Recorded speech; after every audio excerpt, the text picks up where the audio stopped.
Di antaranya sabda Nabi SAW, tidak akan terjadi hari kiamat, tanda-tanda kecilnya adalah sampai aku diutus menjadi Nabi. Sudah diutus menjadi Nabi SAW. Meninggalnya aku. Nabi SAW sudah meninggal 1400 tahun lebih yang lalu, Bapak Ibu sekalian. Itu tanda-tanda hari kiamat juga. Kemudian kata Nabi SAW, juga tersebarnya penyakit taun, yang banyak diantara kaum muslimin terbunuh. Ini sudah terjadi zaman Umar bin Khattab radhiyallahu anhu. Tersebarnya fitnah diantara kaum muslimin, dan itu juga dengan meninggalnya Umar bin Khattab. Kemudian terbebaskannya negeri Furs, Persia, dari kekufuran mereka, dan mereka masuk Islam. Ini juga terjadi zamannya Uthman bin Affan, zamannya Umar bin Khattab. Lalu kalian akan mendapatkan Masjid Aqsa, dan itu zaman Umar bin Khattab juga sudah terjadi. Jadi tanda-tanda kiamat kecil sudah berentetan, sudah terjadi semua ini. Dan yang sekarang kalau kita mau deret semua itu banyak sekali. Tapi yang sekarang yang sedang kita alami ini adalah tanda-tanda kiamat kecil yang terakhir. Tanda-tanda kiamat kecil terakhir ini banyak diantaranya minuman khamar, tadi saya bilang dianggap sebagai minuman yang biasa. Banyaknya laki-laki yang menyerupai perempuan, perempuan menyerupai laki-laki. Banyaknya tersebarnya tempat perzinahan. Negara mana sekarang yang tidak ada perzinahan kelihatan? Allahu alam, kecuali Saudi mungkin yang tidak ada terang-terangan. Kalau sekarang lebih banyak negara Islam, Indonesia negara Islam, lampunya terang, tempat diskotik, bar, maksiat, tempat berzinahan, umum perzinahan, cuma dinamakan tempat hiburan. Di dalamnya ada perempuan penghibur, udah tempat perzinahan, cuma dinamakan dengan nama lain. Saya kemarin umroh, ini bimbing umroh, saya masuk ke Turki. Saya pikir Turki itu mungkin seperti menamakan nama Islam, membawa nama Islam karena dulu khilafah Islamiyah. Sampai saya mengunjungi istana-istana para sultan yang dulu memimpin khilafah Utsmaniyah, sedih melihatnya. Subhanallah, hampir di setiap pinggir jalan jarang kita temukan perempuan yang berjilbab. Jarang sekali. Sampai saya tanya pembimbing turnya, laki-laki, saya bilang, ini sudah jadi kebiasaan orang-orang Turki. Apa ini semua muslim? Dia bilang, ini semua muslim. 95% muslim, sama dengan kita. Orang Indonesia, banyak sekali muslimnya. Tapi nggak ada simbol Islam. Tidak ada simbol Islam di situ. Ini bukan tanda-tanda hari kiamat. Tanda-tanda kiamat kecil juga adalah terbukanya aurat. Sampai-sampai kalian sudah, sampai-sampai orang yang menutup aurat itu dianggap asing, dan orang-orang yang membuka aurat dianggap prestasi. Sekarang sudah terjadi itu. Orang yang jalan sekarang perempuan pakai rok pendek percaya diri. Orang yang pakai jilbab malu jalan di tempat keramaian. Terbalik sekarang. Makanya sabda Nabi SAW, Islam itu bermula asing dan akan kembali asing nanti tanda-tanda hari kiamat. Maka beruntunglah orang-orang yang dianggap asing pada saat itu. Banyak tanda-tanda hari kiamat. Satu-satunya tanda-tanda kiamat kecil yang belum terjadi adalah Malhamah Kubro namanya. Malhamah Kubro ini adalah perang besar-besaran terjadi antara Islam sama kekuatan Nasrani. Saya bukan menyebutkan ini kemudian mengatakan kita harus perang, bukan. Ini memang hadis Nabi menyampaikan masalah itu. Nabi SAW menjelaskan akan terjadi nanti tahaluf itu kesepakatan antara kalian dengan Bani Ahmar. Bani Ahmar itu orang turunan orang-orang non muslim, diistilahkan dengan Bani Ahmar di zaman Nabi SAW. Bapak Ibu sekalian, kata Nabi SAW, nanti akan tahaluf, akan bersatu untuk memerangi satu kaum. Tidak tahu kaum ini siapa, Allahu alam.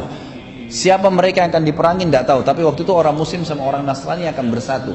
Kemudian setelah menang melawan yang sedang menjadi target itu, dia dikeroyokin kelompok itu, tidak tahu kelompok itu siapa, Allahu alam.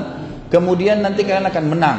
Lalu pulanglah masing-masing prajurit-prajurit ini ke tempatnya. Sampai ada prajurit muslim dan Nasrani dari negeri Syam. Negeri Syam. Jadi negeri Syam itu sekarang Syria, Lebanon, Palestina dan Yordania. Jadi dulu negeri Syam namanya. Lalu kemudian orang-orang prajurit-prajurit Nasrani mengangkat bendera salib sambil mengatakan, kamilah yang memenangkan peperangan, ini kemenangan Kristen. Maka kata Nabi SAW, prajurit-prajurit muslim tidak bisa terima dan mengatakan, kami juga memenangkan peperangan, kami tidak bersama kalian. Intinya adalah cekcok di antara mereka dan akhirnya terjadi perang kecil. Dan kata Nabi SAW, kelompok itu muslim yang sedang membela pada saat itu yang sedang terjadi perang kecil, Allah akan karuniahi mereka mati syahid. Semua mati syahid pada hari itu, terbunuh, gitu kan? Tapi tidak disebutkan jumlahnya. Lalu ada sisa pasukan keesokan harinya di negeri Syam yang sepakat untuk membela saudara-saudara yang telah dibunuh kemarin. Mereka berperang lagi hari kedua, lalu kemudian seluruhnya juga Allah karuniahi dengan mati syahid.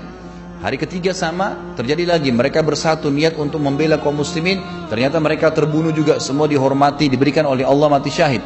Kenapa saya katakan dihormati Bapak Ibu sekalian? Karena memang mati syahid itu hanya akan diberikan oleh Allah kepada orang yang paling tulus untuk meminta mati syahid. Sampai ulama sepakat mengatakan kalau ada kaum muslimin yang pergi berperang di jalan Allah, kalau dia masuk memang dia ingin berperang, pastikan dia tidak akan mati kecuali dia sangat tulus. Jadi nggak bisa. Orang mati syahid itu orang betul-betul merindukan syahadah baru bisa. Ada teman saya, dia cerita, teman dekat saya dulu, sama-sama saya waktu itu saya ketemu di kota Makassar. Dia juga seorang dai, saya tidak usah sebutkan namanya. Tapi pada tahun 1990 dulu lagi ribut antara kaum muslimin dan fatwa ulama tentang jihad di jalan Allah melawan Uni Soviet. Maka beliau sempat ikut dari Indonesia berangkat ke sana. Lalu kemudian pada saat itu dia cerita sama saya cerita masalah fadilahnya orang yang mati syahid, bagaimana dia bisa memberikan syafaat 70 keluarganya masuk surga tanpa hisab, dikubur dengan pakaiannya, dia akan tidak ada lagi pertanyaan mungkar dan nakir di kuburan. Semua dosanya diampuni kecuali utangnya, dia akan dibangkitkan dalam kondisi seperti itu. Ya, kondisi dia sewaktu dia meninggal dunia dan darahnya keluar menetes mengeluarkan bau lebih wangi dari bau kasturi. Kemudian dia masuk surga tanpa hisab dengan tingkat tertinggi di surga dan beragam macam fasilitas, gitu kan?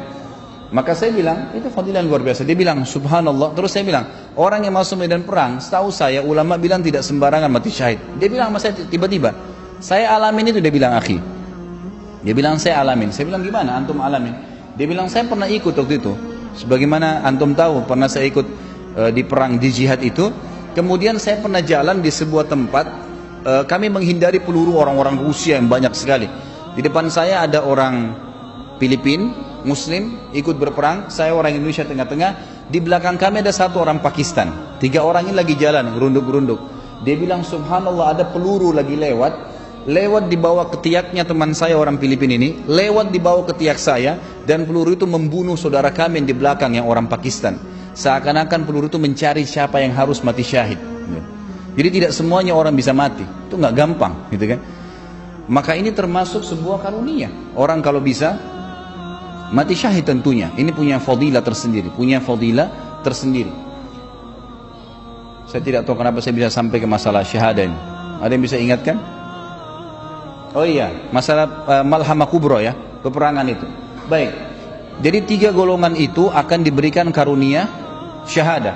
Hari keempat jemaah sekalian, kata Nabi SAW akan bergabung seluruh pasukan muslimin dari seluruh pelosok dunia. Maka berkumpullah kalian semua di negeri Syam. Ini tanda-tanda kiamat kecil terakhirnya. Kalian semua akan berkumpul di negeri Syam dan akan berkumpul menghadapi kalian 80 bendera dari kekuatan Nasrani. Sebagian ulama hadis mengatakan 80 negara. Dan sekarang orang-orang Nasrani mengetahui kalau yang fanatik dengan agamanya, dia tahu akan ada nanti perang salib besar. Mereka bahasanya begitu. Kalau kita orang Islam sudah punya gambaran itu, sudah punya gambaran tentang akan terjadi. Itu tanda kiamat kecil terakhir nanti. Nah, hari keempat terjadi peperangan besar-besaran seluruh dunia. Kemudian terjadi peperangan, tidak disebutkan berapa lama, tapi Nabi SAW mengatakan kalian akan terus memenangkan peperangan sampai kalian tiba di Rum. Rum ini nggak tahu apa, Allahu alam. Bisa Rum ini bisa berarti Romawi, mungkin Vatikan sekarang, Allahu alam. Tapi yang jelas ada sabda Nabi SAW yang lain, kalian akan membebaskan 2 kekuatan besar Nasrani dan akan ke Islam, akan masuk ke dalam agama Islam. Yang pertama Konstantinopel, Turki sekarang, dan yang kedua adalah Rum, kata Nabi SAW Rum. Lalu sahabat bertanya, Rasulullah, yang akan kami menangkan pertama, yang akan kami bebaskan, Konstantinia kah, Konstantinopel kah, atau Rum? Maka kata Nabi SAW, Konstantinia dulu baru Rum. Nah, berarti memang Rum ini adalah masuk dalam bahasan tadi hadis yang baru saya sebutkan.